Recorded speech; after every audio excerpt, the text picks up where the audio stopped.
Hey, good evening, and thank you for joining us. I'm Phil with the Atlas Growth Navigator.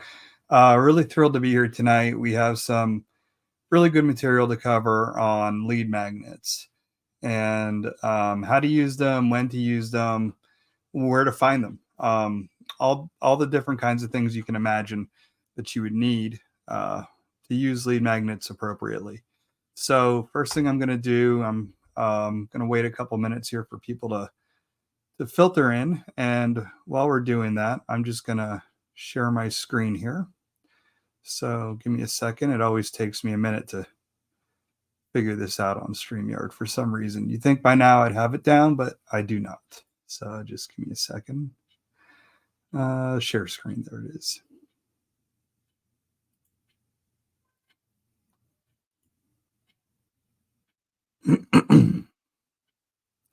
I still have a little bit of a cold going on, so pardon me if I cough or whatnot. And so here we are. We got it. Got the screen shared here, and this is the first slide. AGN Atlas Growth Navigator lead magnets. Before we get into that, I want to start with something that came across my Facebook feed last night. This this kind of also maybe tells you a little bit about what's on my Facebook feed, apparently. But this is the largest fossilized human turd ever found. It belonged to a sick Viking in the 9th century AD and has been valued at $39,000. This large piece of precious poop, officially known as the Lloyd's Bank coprolite, and the word coprolite, it simply means fossilized dung. This is a real word, and it's 1,200 years old, and it's thought to be the largest recorded in human history. And it goes on to talk about, it's 8 inches wide, 8 inches long, 2 inches wide, all that stuff. The reason this is in here is because I know a lot of people, for whatever reason, March has been a bit of a struggle for folks. People lost clients, people have, things just have not gone well for most of the people I've talked to in the marketing business. And when I saw this, I'm like, oh, I have to put this in my presentation because I want you to understand that somebody paid $39,000 for what is it, 1,200-year-old shit. So, and he's displaying it. My point is that people will pay a lot of money for shit, apparently. So, like, if your offer is not performing, just think that there's somebody out there that will literally buy shit. Somebody will buy your offer. But since this is up on the screen, this does bring other questions to mind too. I mean, it looks like this is a display case built specifically for the coprolite. And because it is a word, it makes me wonder, like, are there museums dedicated to this? And if there are there gift shops dedicated to it? And if something like this goes for $39,000, do they have to sell fake coprolite in the gift shops? Where do they get it? They have a bunch of St. Bernards running around, shitting in the desert and, sun drying. I don't know. That's where my mind goes. But my point is, getting back to the marketing aspect of it, it doesn't matter what you have going. Somebody will always buy shit. So it's not your offer. It's the way you're presenting it. And with that said, let's move on to lead magnets here. So a lead magnet is a marketing term for a free item or a service that is given away for the purpose of gathering contact details. Lead magnets can also be trial subscriptions, samples, white papers, e-newsletters, and free consultations. The main goal of a lead magnet is to incentivize potential customers to provide their contact information, like an email address, in exchange for the offered item or service. This allows businesses to follow up with the leads ideally moving them further down the sales funnel towards becoming a paying customer. Lead magnets are an effective tool for building a marketing list and initiating customer relationships. All this is true. And it's a lot of words. But what it really means is that it's free value that you're giving away. And it's sort of a way to build trust. And it's typically done for the purposes of gathering contact details so that you can put them on a mailing list, have your appointment setters reach out to them, that kind of thing. Um, there's a lot of confusion between lead magnets and loss leaders, because they're very close, in the jobs that they perform and what they do. So, but before we get on to that, let's talk about what a lead magnet looks like. So a lead magnet could be something simple. If you go to a website and it's like, I'm a big fan of Kachava. It's this like a protein powder, but it's not. It's not protein. It's really good stuff. A lot of vitamins and all that stuff. It's good stuff. But when you first go there, and you start to browse it, a pop-up will come up on the screen and it will say, put in your name and email address and get 15% off your first order. That is a lead magnet.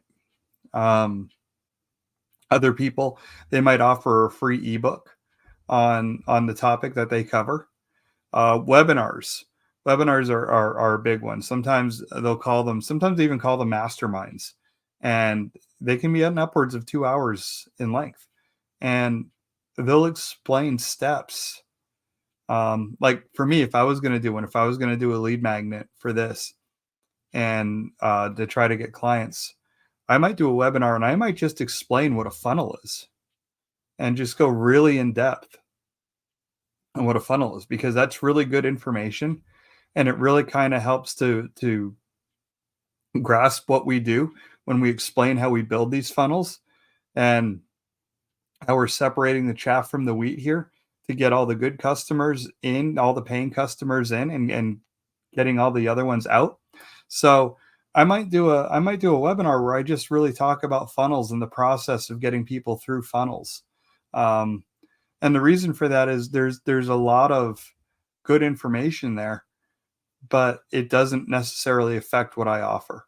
Another thing I could do, I could talk about the law of attraction, not so much in the hippie frou-frou way, where like people think like they just have to meditate on it and it happens.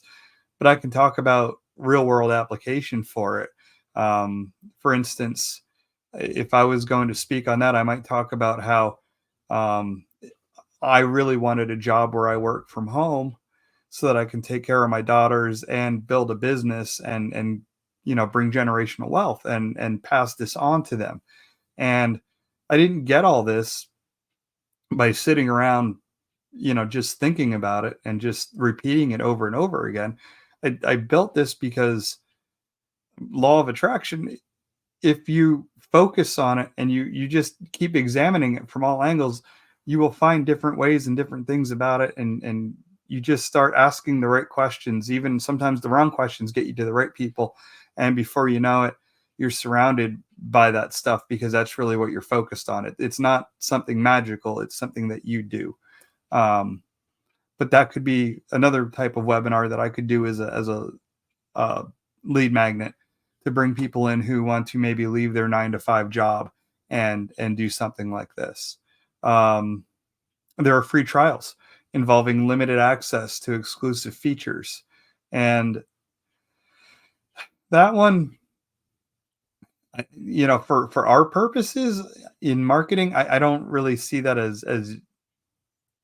I don't know where I would use that, to be honest with you. I mean, I can see that more for I don't know, maybe like the gaming industry or something, you know.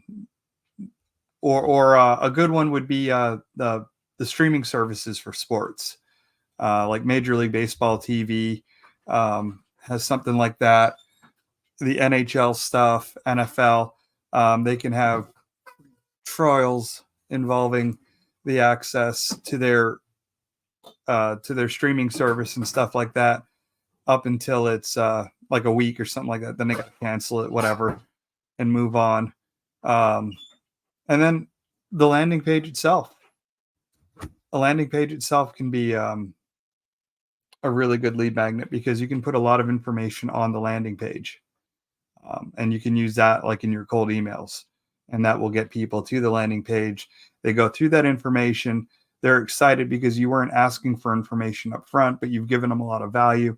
They might be interested in signing up after reading that. So those are kind of what some lead magnets might look like.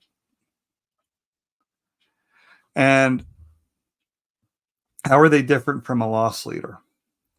Because all these lead magnets, they do cost something. They cost time and money.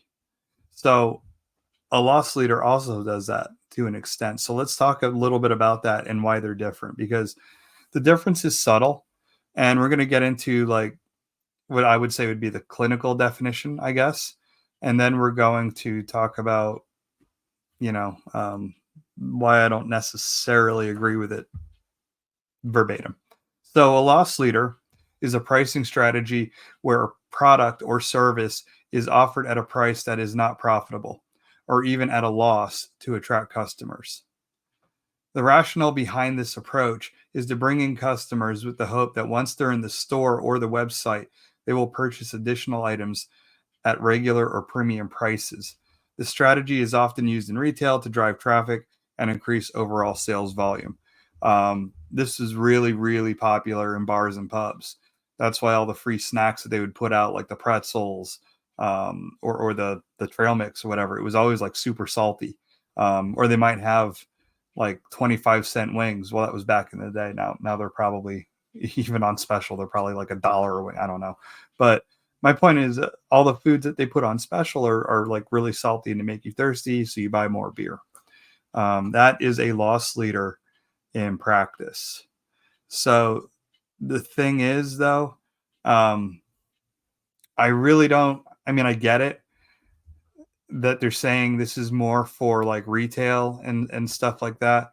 But loss leaders do apply to our world as well. Um, I think that's like, to me, this is too narrow of a definition. And I think like you can have a loss leader as a marketing agency. Um, and that loss leader is a lead magnet. So you can offer a service really low. Like a really good idea for that would be, say you do websites and SEO and that's all you do. Okay. You might just offer uh, to redo the website for free so that you can get the SEO service, because to redo a website, you might be looking at, 3 or 4 grand, which is a lot of money. Don't get me wrong. But if you do SEO and you're very good at it, you can charge $1,200 a month. And if you can get them on like a year contract, it might be worth giving up that website to get that. Um, so that would be a loss leader in that sense, and the way I see it anyway. So, pardon me. In essence, while both strategies aim to attract customers, a lead magnet focuses on generating leads for future markets and sales efforts, often in the digital context. A loss leader is more traditionally a retail strategy aimed at boosting sales and increasing customer volume through appealing pricing. The loss leader is more about immediate sales and transactions, whereas the lead magnet is about establishing longer term relationships with potential customers. I get that. I do. That makes a lot of sense. Um, I also kind of think it's like borderline splitting hairs. This is just me talking. I can see that, like, if you wanted to put it on a test or something, I can see those differences. But I guess for me, the best way I would sum it up is all loss leaders are lead magnets, but not all lead magnets are loss leaders. Kind of like all jacuzzis are hot tubs, but not all hot tubs are jacuzzis. Like, I don't think that's a jacuzzi. That does not look like a jacuzzi to me. So it's probably just a hot tub. So, where do we get lead magnets? What do we do with them? And what are some of the most efficient ways to come up with lead magnets? So, you can create your own. And the strength of that is that they're tailored specifically to your audience and brand. The approach is to use your expertise to create ebooks or white papers or guides, checklists, templates, or even video content. Tools like Canva, Google Docs, and Adobe Creative Suites can be very useful doing that. You can use private label rights content.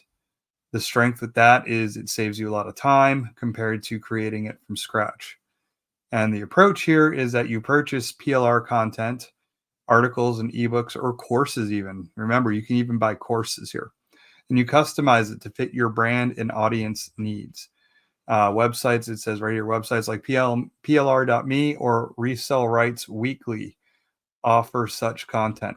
And guys, this is the really important thing. If you're going to use PLR stuff, you must customize it. Okay. You really want it to have your voice. You want it to talk to your audience. And the only way to do that is to customize it. Uh, Another way, this is a little more expensive. You can hire freelancers or agencies.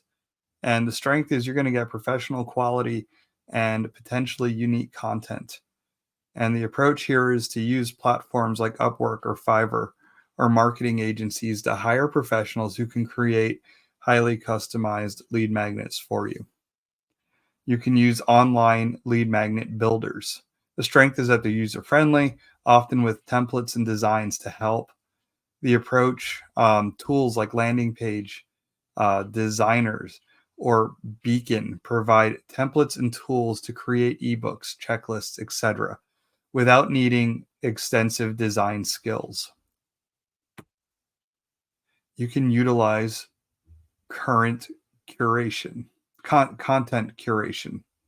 The strength is leveraging existing authoritative content. So the way you do that, you curate content from different sources into a comprehensive resource, sort of like an industry report, while adding your insights to it. And you have to, with this, you got to be careful because you want to make sure to give credit to the original sources appropriately. So it's very different from private label rights. With that, when you buy it, technically you are buying the rights to it. Okay, so you can make yourself the author of whatever it is that you're putting out there. With content curation, that is not the case. You are not the author. You must give the people credit who deserve that credit. Moving on, you can collaborate with other businesses or influencers. And the strength is increasing the reach and adds value through partnership. The approach is to collaborate with others in your industry to create joint lead magnets like webinars, co-authored ebooks, or joint reports. You can repurpose existing content. This is great. I love this one. I do this sometimes because I have a background in copy. So the nice thing here is that it maximizes existing resources. So you're going to convert existing content that you have, like blog posts or video series or podcasts, into a cohesive lead magnet. So something like an ebook or a guide. So if you wrote a bunch of different articles, different blog posts, all more or less about the same subject, you can take them and you can put them in an order, in a cohesive order, and you can put them out as a lead magnet, as a, some type of guide. And it's stuff that it's work that you've already done. All you're doing is organizing it. So it's pretty cool. You can conduct original research or studies. And the strength here is that this is super high value content. And the way you would do that, you'd conduct surveys, interviews, you compile original data relevant to your industry and present it as an exclusive report or study. Again, with this, if you're going to get information that you did not necessarily create, you want to make sure that you cite that in there somewhere. So when should you deploy lead magnets? My two favorite are cold emails and retargeting campaigns. So the way I typically do it with my cold emails, I will have it go to a landing page, and that landing page will just be chock full of value. And that is my first lead magnet. The second part of this, it's a two-pronged approach.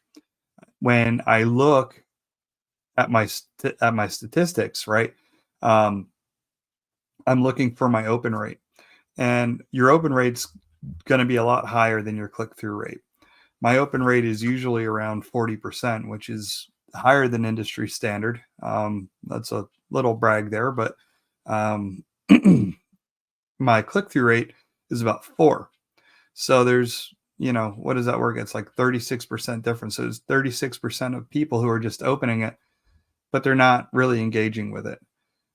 They care enough to open the emails at least though. So those people I would put them into a nurture campaign, and I'd send them different emails that would have a different lead magnet attached to it. And that's how I would use that for a retargeting campaign.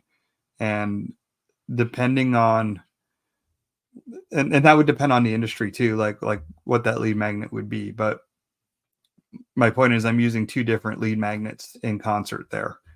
One for the straight cold email and the second one for the retargeting campaign. The third way you could do that is for website engagement. And during web visits, deploying a lead magnet when a visitor is browsing your website can be highly effective. This can be through a pop-up as they're about to exit the site. It's called an exit intent pop-up. A lot of times you'll see that you'll be scrolling down, and then if you move your cursor up as you're going towards the X, or if you have a Mac, if you're going towards the red dot in the upper left, it will pop up. And the other way, it's like a timer. After you spend so much time on the website, it will pop up as well. They're a great opportunity to convert casual browsers into leads. You have to be careful when you deploy those, though. They can be a little annoying. There's also the after a blog visit. So the after blog post engagement, when a visitor has just finished reading the blog post from your site, this is an opportune moment to offer a related lead magnet. This could be in the form of a pop-up at the end of the post or more in-depth information related to the topic they just read. So you do want to have it match the content of the blog, though. The other one, this is sort of counterintuitive um, because it's following a purchase. But following a purchase or an interaction, after a customer completes a purchase or interacts with your service, whether they're using a free tool or say like an ROI calculator on your site or something, offering a lead magnet can be a way to keep them engaged and potentially upsell or cross sell. And that's why you would use a lead magnet after a purchase. Typically it's before, because you're gathering data for future engagement with them. This is after they purchased. And that's why when you go back to when I was talking about the difference between a lead magnet and a loss leader, like I thought those definitions were too stringent, because right here's the perfect example. You are not using your lead magnet for like to play the long game. So, and then finally, we have after watching a video or consuming multimedia content. So if you produce a video or other multimedia content, offering a lead magnet at the end or during the content, say like a free guide or a more detailed video series, that can be a great strategy to convert viewers into leads. So if you got them interested, they're on the hook, they really want to see this, then you go and you put something at the end that they have to like put in their name and email address, and they got this guide or something like that.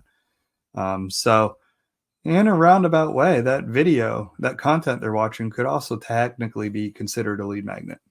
So it just really all depends. It's what it comes down to is what you're comfortable with and how you want to use them and how you want to define them.